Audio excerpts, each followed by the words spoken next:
এই যে ব্রাজিলের প্রথম ম্যাচ পড়ছে কিন্তু ফজরের নামাজের সময়, সারা বছর ফজরের নামাজে উঠে না, কিন্তু দেখবেন এই দিন 3:30 থেকে কিন্তু বসে থাকবে অথবা রাতে ঘুমাবেই না। সারাটা বছর অনেক যুবক আছে ফজরের নামাজ একদিনও পড়ে নাই, একদিনও না। কি জবাব আল্লাহর কাছে দিবেন? ফজরের নামাজের চাইতে আপনার কাছে খেলাটা বেশি ইম্পর্টেন্ট। 8 কিলোমিটার পতাকা অনেকে বানাচ্ছেন, তাই না?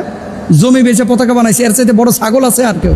তা আমার কথা হচ্ছে যে একটা খেলা যদি তোমাকে ফজরের নামাজের আগে জাগ্রত করতে পারে, ল্যাপ কেথা কম্বল সবকিছু থেকে তোমার পিঠটাকে আলাদা করতে পারে, কিন্তু মুয়াজ্জিনের শত শত আজান যদি 364 দিন 65 দিন 63 দিন 62 দিনের এই প্রতিদিনের আজান যদি তোমাকে কি বিছানা থেকে আলাদা করতে না পারে, তাহলে আল্লাহর কাছে জবাবটা কি দিবা ভাই? আমি যে পয়েন্টটা নিয়ে কথা বলতে চাচ্ছি, যে দেখেন রাত 1টায় আর্জেন্টিনার খেলা, ফজরের সময় ব্রাজিলের খেলা, জার্মানির খেলা হচ্ছে সকাল 8টার সময়। খেলার আধা ঘন্টা 1 ঘন্টা আগে মুড়ি টুড়ি মাখায় নিয়ে আপনি বসতেছেন। সকালবেলা আপনার বাপ আপনার কাঁথা কম্বল থেকে আলাদা করতে পারলো না, আপনার মা আপনাকে চিৎকার করে চেঁচামেচি করে ডেকে নামাজের জন্য উঠাইতে পারলো না। এতদিন আপনি মোবাইলে অ্যালার্ম দিয়ে রাখছেন, আপনারা কেউ আলাদা করতে পারলো না বিছানা থেকে, মানে আপনি ঘুম থেকে উঠলেনই না। সারাটা বছর অনেক যুবক আছে ফজরের নামাজ একদিনও পড়ে নাই, একদিনও না। কি জবাব আল্লাহর কাছে দিবেন? অস্বীকার করতে পারবেন?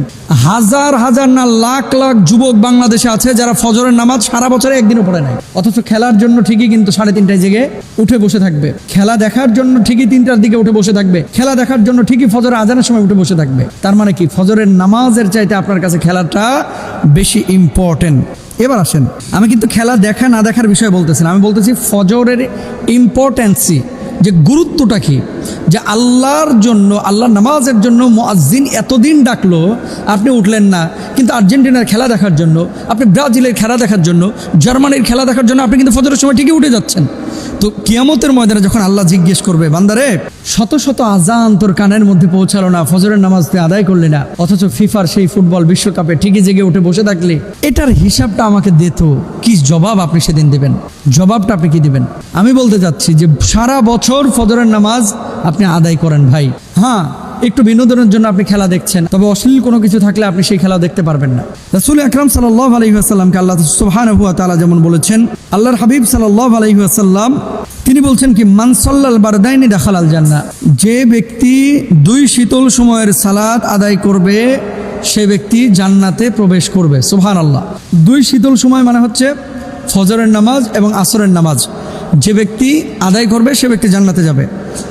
এরপরে দেখেন আল্লাহর হাবিব বলছেন, মান সাল্লা সুবহা ফাহুয়া ফি জিম্মাতিল্লাহি, যে ব্যক্তি ফজরের সালাত আদায় করে সে ব্যক্তি আল্লাহ সুবহানাহু ওয়া তাআলার জিম্মায় চলে যায়, মানে আল্লাহর বিশেষ জিম্মাদারিতে সে পড়ে যায়।